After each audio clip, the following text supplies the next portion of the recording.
आज हम बात करेंगे वट सावित्री व्रत का महत्व, इसकी संपूर्ण पूजन विधि तथा इसकी कथा भी देखेंगे। ये व्रत 22 मई 2020 को मनाया जाएगा। इस लॉकडाउन में सबसे बड़ी प्रॉब्लम इस टाइम ये होगी कि बड़ के पास कैसे जाएं और कैसे इस पूजा को संपन्न करें। तो आप बेफिक्रे रहिए, मैं आपको बताऊंगी जिससे कि इस व्रत के पूजन में आपको कोई बाधा उत्पन्न नहीं होगी और आप आसानी से बिना किसी बाधा के इस व्रत पूजन को संपन्न कर सकते हैं। तो सबसे पहले इस विधि को देख लेते हैं, देन हम देखेंगे कि बड़ के पेड़ की जगह आप ऐसा क्या यूज करें कि जिससे आपका ये व्रत संपूर्ण पूर्ण हो जाए। तो चलिए स्टार्ट करते हैं विधि को।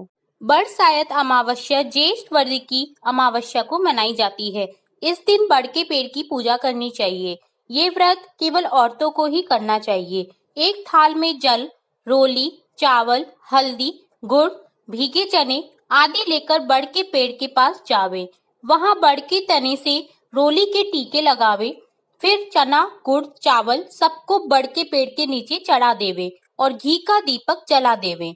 फिर हल्दी में कच्चे सूत के धागे रंगकर बड़ के पेड़ से लपेट देवे। 7 परिक्रमा बड़ के पेड़ की करे। बड़ के पेड़ के पत्तों की माला बनाकर पहन लेवे और उसकी कहानी सुने। घर में जो वस्तु बनी होवे उसे या चने रुपया रखकर बायनों के रूप में अपनी सास और सहेलियों के यहाँ भिजवाएं। फिर अपनी सासू जी के पायन लगे और आशीर्वाद प्राप्त करें। अब मैं आपको बताती हूँ कि इस लॉकडाउन में यदि आप बरगद के पेड़ के पास ना जा पाए अपनी पूजा करने, तो बरगद की जगह आप क्या यूज कर सकते हैं। तो बरगद की जगह आप बरगद की डाली या पत्ते का भी यूज कर सकते हैं। यदि बरगद के पेड़ की डाली या पत्ता ना मिले तो आप इसकी जगह तुलसी का पौधा भी यूज कर सकते हैं, क्योंकि ये हर घर में उपलब्ध होता है। यदि तुलसी का पौधा उपलब्ध ना हो तो आप कलश स्थापित कर सकते हैं। कलश स्थापना से होगा ये कि हम जो भी देवी देवता का आह्वान करते हैं वे देवी देवता आकर उस कलश में स्थापित हो जाते हैं। इस आह्वान में हम ब्रह्मा, सरस्वती, विष्णु, सत्यवान व सावित्री का आह्वान कर सकते हैं। ये सुहाग का त्योहार है तो इसके साथ ही गौरी गणेश की स्थापना भी जरूर करें। इस तरह आप घर पर रहकर ही इस व्रत को पूरा कर सकती हैं और इस व्रत का पूरा लाभ ले सकती हैं। तो चलिए अब सुनते हैं वट सावित्री की कथा। एक राजा था, उसकी कोई संतान नहीं थी। एक दिन उसने बड़े बड़े पंडितों, ज्योतिषियों और विद्वानों को बुलाया। जब ज्योतिषी आए तो राजा ने उन्हें अपने आसन पर बिठाया और पूछने लगा, महाराज मेरी कोई संतान है या नहीं। तब ब्राह्मणों ने बताया कि आपके एक कन्या का जन्म होगा जो अपने विवाह के 1 साल बाद विधवा हो जाएगी। ये सुन राजा सोच में पड़ गए। बात बीतती गई। 1 साल बाद उनके घर एक पुत्री का जन्म हुआ। उस लड़की का नाम उन्होंने सावित्री रखा। जिस प्रकार सुदी पक्ष का चंद्रमा दिन पर दिन बढ़ता जाता है, उसी प्रकार सावित्री भी बढ़ने लगी।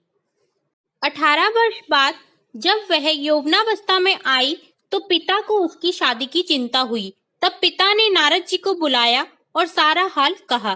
तब नारद जी कहने लगे, हे राजन, तुम अपनी पुत्री सावित्री से कहो कि वह अपने योग्य पति को स्वयं ढूंढ ले, फिर उसी से शादी कर देना। राजा ने अपनी पुत्री को पास बुलाया और नारद जी के द्वारा कही बात कह दी। सावित्री भी उनकी बात मान गई और पति की खोज में यात्रा के लिए चल पड़ी। उसके साथ बहुत सी सहेलियां थी। वे गांव, शहर और जंगलों में घूमती हुई एक जंगल में पहुंची। वहां पर उन्होंने अपना रथ रुकवाया और विश्राम करने लगी। वहीं पर एक सत्यवान नाम का लड़का लकड़ी काट रहा था। सावित्री उसे देखकर उस पर मोहित हो गई और उसे अपने पास बुलाया। उसने उसका नाम, पता, माँ, बाप आदि के बारे में पूछा।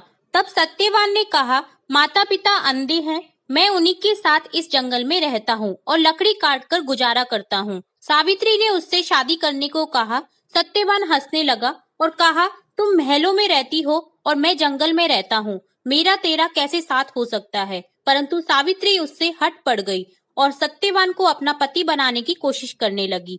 अंत में सत्यवान मान गया और उसे अपनी जंगल की कुटिया में ले गया। उसने उसे अपने माता पिता से मिलाया और उसकी हट सुनाई। सत्यवान के पिता ने उसे काफी समझाया, परंतु सावित्री के सामने उनकी एक भी ना चली। सत्यवान को अपना पति स्वीकार करके घर वापस आई और पिताजी को बात बताई कि उसने अपना पति चुन लिया है।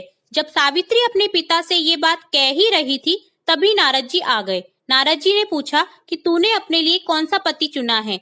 तब सावित्री ने बताया कि सत्यवान नामक युवक को अपना मैंने पति चुना है।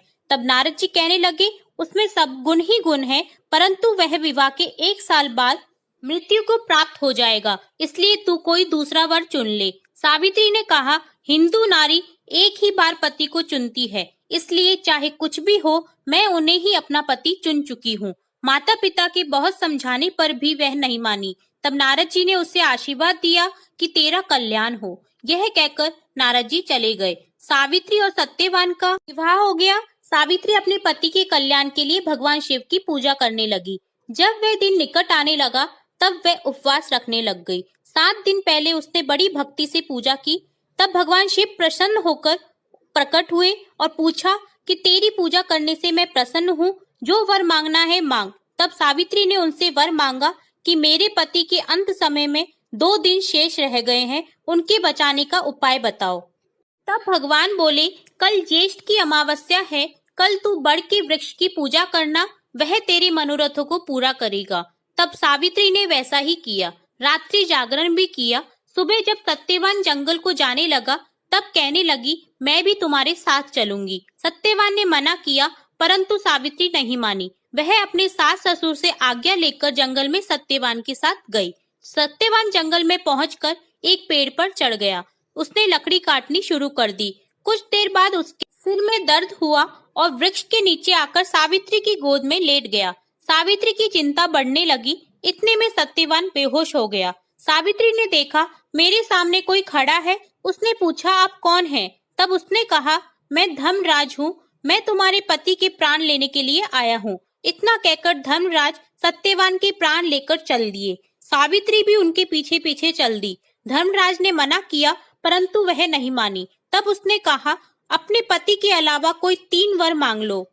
तब सावित्री ने कहा, प्रथम मेरे सास ससुर की आंखें ठीक हो जाएं, दूसरा उन्हें राज्य वापस मिल जाए, तीसरा मैं पुत्रवती हो जाऊं। धर्मराज ने कहा, ऐसा ही होगा। यह कहकर वह आगे चल दिए। आगे जाकर पीछे मुड़कर देखा तो सावित्री फिर भी पीछे पीछे आ रही है। तो वह गुस्सा होकर कहने लगे, अब क्यों मेरे पीछे पीछे आ रही है? तब सावित्री ने कहा, भगवान, आपने मुझे पुत्रवती होने को कहा है, परंतु मेरे पति को तो आप लिए जा रहे हैं। मैं पुत्रवती किस प्रकार हो सकती हूँ?